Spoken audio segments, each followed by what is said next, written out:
Last week, Lisa shared with us about the many losses that we experience in life. Sometimes there are major events, and sometimes there's simple changes. But they all come together like a gigantic tower within us that will, at some point, collapse if we let it. And she helped us understand that how we can enlarge our souls by expressing the different feelings related to our grief and losses. If you were here, you remember that the children were here with us in the service last week. And we learned that this is an important theme for all people, young and old, even though we may express our grief differently. So how do we express our frustrations, doubts, and even anger whenever we are dealing with losses and major changes? For me, I learned from a young age not to question anything. And that some feelings were not okay to admit or express openly. Strong people did not act that way. They just trusted God, and negative feelings meant weakness or lack of faith. Now, this false message led me to ignore my losses, feelings, and to repress them in the name of faith. But I was unaware, like Lisa shared last week, of a tower that was being built within me of all these feelings and losses. Fortunately, through the years reading different parts of the Bible, studying human psychology, listening to wise mentors, and going through hard life experiences helped me see the error of my false idea of God and His expectations. I came to understand that God actually gives us permission to express our strongest emotions and our most intimate thoughts, even in the most raw and difficult forms. Learning this transformed my life, transformed my relationship with God, and it continues to enlarge my soul. So this morning we are going to look at how God gives us permission to express our grief, the different stages of grief and loss in the process, and different ways that we can express our raw thoughts and emotions. First, does God truly give us permission to grieve? The short answer is absolutely yes. In fact, God invites us to grieve and express our losses and pain when needed. God gives us permission to grieve our losses. Many parts of the Bible show men and women of great faith who wrestled with difficult feelings in the middle of great pain and loss. Never are they shown as weak or inferior spiritually because of their struggles. One example of this is the book of Lamentations. It was written by the prophet Jeremiah after the destruction of the city of Jerusalem. And the temple that was also destroyed, that was considered the center of Jewish worship. In one sense, Jeremiah's entire existence had been turned upside down. His home city and the symbol of his people's relationship with God had been destroyed by a foreign nation, by the Babylonians. The people were then forced into exile and slavery. Jeremiah was describing his personal experience when he wrote the book of Lamentations. It is a poetic work of Jeremiah's response to the tragic destruction of his city. Now listen to his words as he wrestles with his God. Lamentations 3, 1 through 18 we'll read. I am the man who has seen affliction by the rod of the Lord's wrath. He has driven me away and made me walk in darkness rather than light. Indeed, he has turned his hand against me again and again all day long. He has made my skin and my flesh grow old, and has broken my bones. He has besieged me and surrounded me with bitterness and hardship. He has made me dwell in darkness like those long dead. He has walled me in so I cannot escape. He has weighed me down with chains. Even when I call out or cry for help, he shuts out my prayer. He has broken my teeth with gravel. He has trampled me in the dust. I have been deprived of peace. I have forgotten what prosperity is. So I say, my splendor is gone, and all that I had hoped from the Lord. Now, Jeremiah is addressing God directly and states that it was him that brought about these events. There are different ways to look at God's control of events in the world. And Jeremiah knew that it was the Babylonians that conquered Jerusalem, but that did not stop him from recognizing that God had not intervened and God allowed this event to take place. This is why Jeremiah speaks of God bringing him great pain, even though it was not him directly. The imagery here is of deep pain and harsh treatment, but these are not the words of a rebellious person or a hater of God, but rather of a faithful servant of God, one with an intimate relationship with him who had sacrificed everything to do his will. There is no reprimand later of Jeremiah's attitude. There is no correction of his thoughts or of holding God responsible for this tragedy. These words are presented to us as part of the Holy Scriptures, sacred words, sacred thoughts, and sacred feelings. And this is only one example of many found throughout the Bible of people wrestling with their grief, losses, and even God himself. Their presence here in the Bible reveal to us a heavenly Father who gives permission and even invites us to express our grief. So God does give us permission to grieve. But what do the experts say? What do the mental health experts say about the process of grief and loss?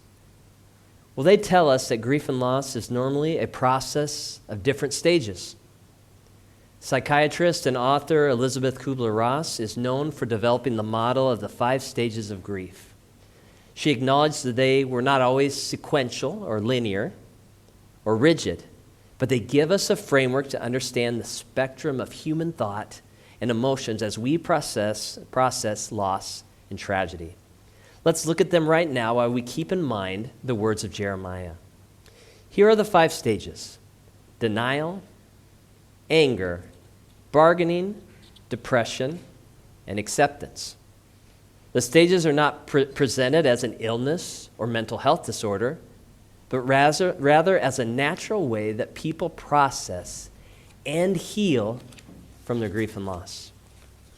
Each stage has a purpose in moving the person forward towards healing and integration of their loss into their life. Let's look at the first stage, denial.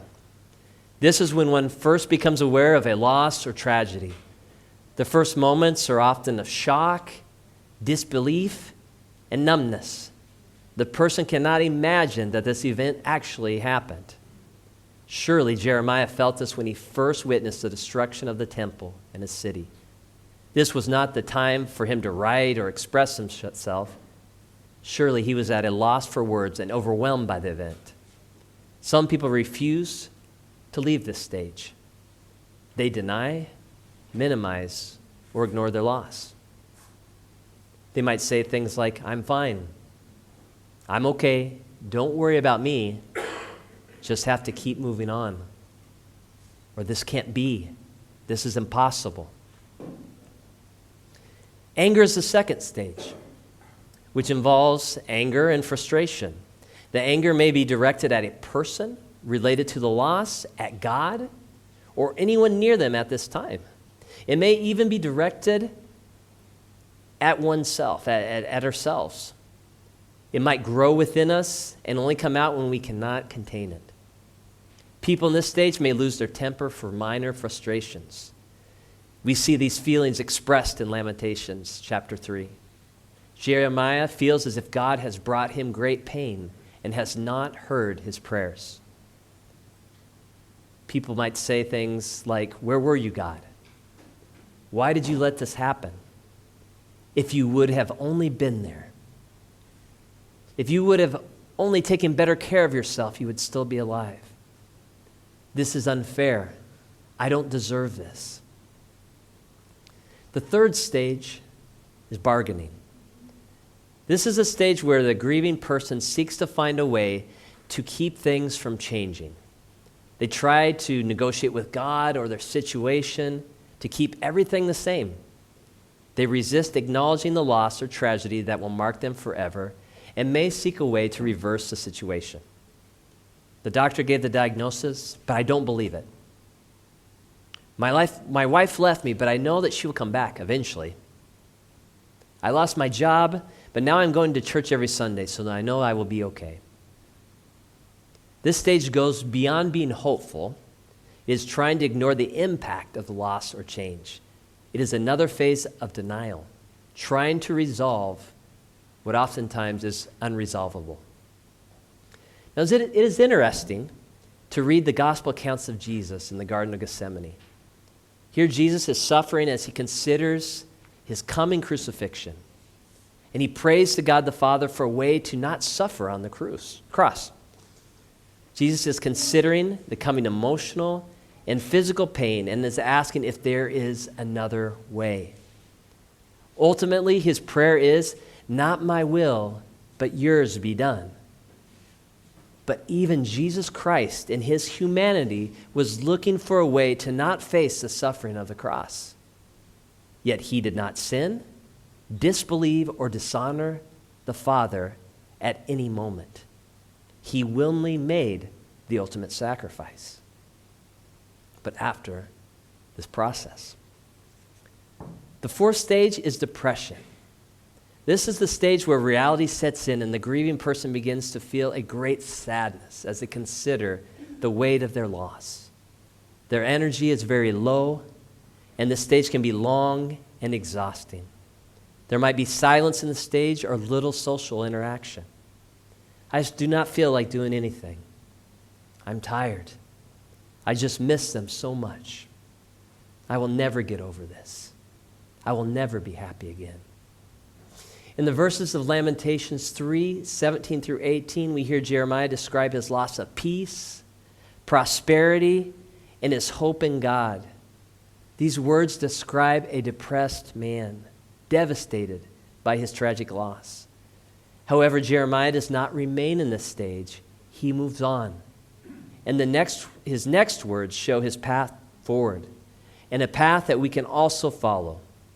First, though, Jeremiah had to go through a stage of profound sadness and pain before hope would return. And the final stage of grief is acceptance. This is the stage where the person comes to accept the reality of their loss. They still feel all of their emotions, but they acknowledge that the situation cannot be undone, that they must seek healing to move on. I know that they are not coming back now. I still feel sad, but I know that the pain will fade with time. It's been very hard, but I am ready to start moving on. I will never be the same, but I have hope. Jeremiah seemed to pass through all these stages and ultimately found acceptance of his losses by clinging to his faith in God, God's goodness, rather than the circumstances of tragic events. Listen to his words, his next words, and how he moves from a place of grief and sadness to a place of hope and peace. In Lamentations 3:19 through 26, it says here, I remember my affliction and my wandering, the bitterness and the gall. I well remember them, and my soul is downcast within me. Yet this I call to mind, and therefore I have hope. Because of the Lord's great love, we are not consumed, for his compassions never fail. They are new every morning. Great is your faithfulness. I say to myself, the Lord is my portion. Therefore I will wait for him. The Lord is good to those whose hope is in him, to the one who seeks him. It is good to wait quietly for the salvation of the Lord. There is a wrestling here and a clinging to faith in the midst of great pain and tragedy. Jeremiah finds hope and clings to his faith while still feeling deeply hurt, depressed, and angry. He is trusting that God's goodness will come, even in the midst of great tragedy. These stages definitely involve difficult feelings, reflections, and decisions to move forward. They can be engaged or resisted to avoid the inevitable pain. The most important thing is to be patient and to keep reflecting and moving towards hope, even if it is hard and takes a long time. Passing through these stages is difficult, but necessary and healing. And right now I'd like to invite somebody special to me to share a testimony about her experience with grief when she moved with me, with my family, to Argentina in 2010.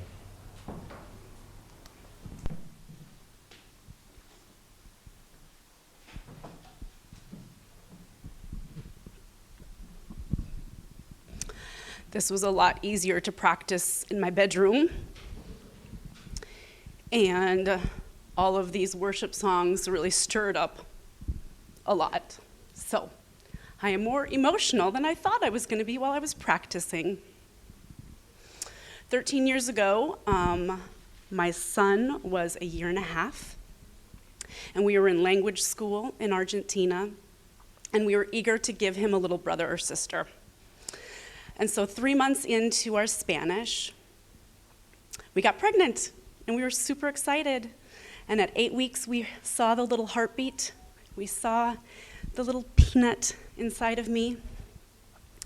And we went back at 12 weeks, and that is where I learned the Spanish word for heartbeat, because there was no heartbeat.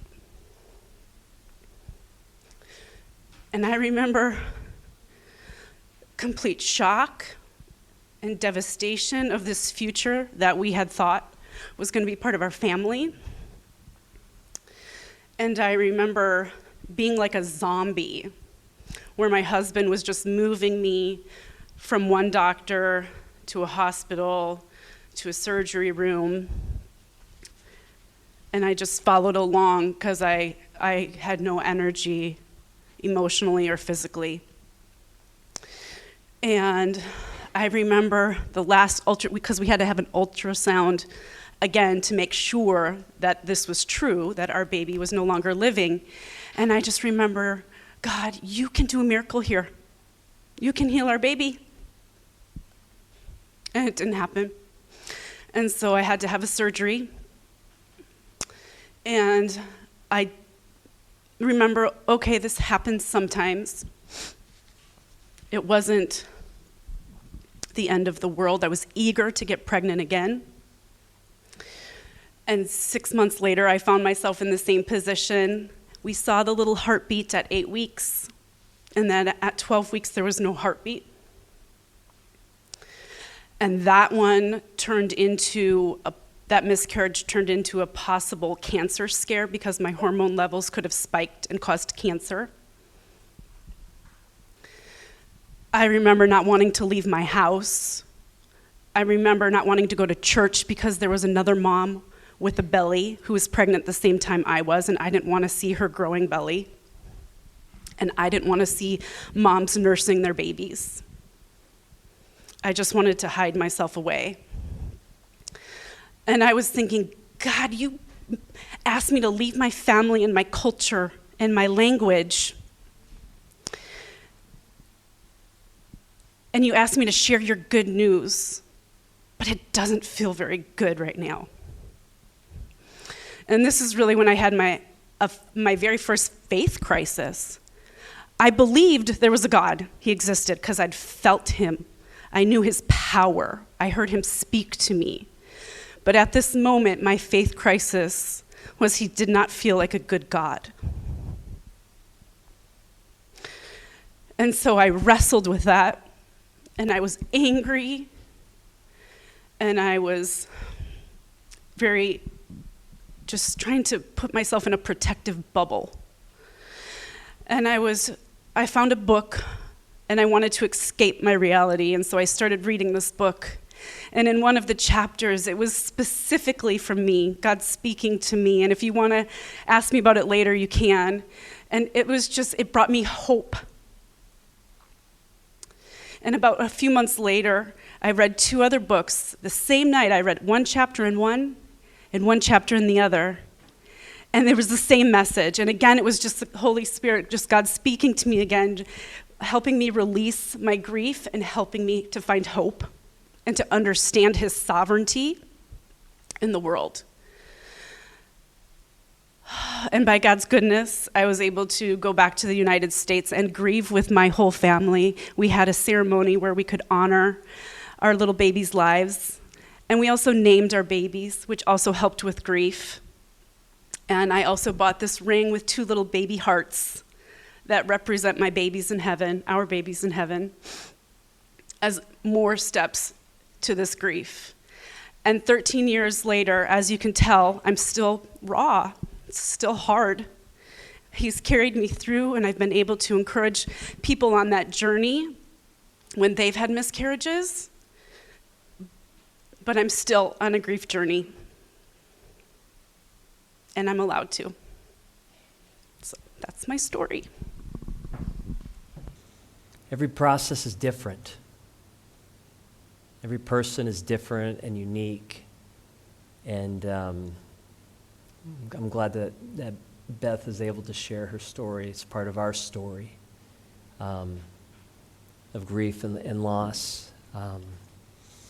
And when we grieve, we might think that there are certain thoughts and emotions that we should not express to God.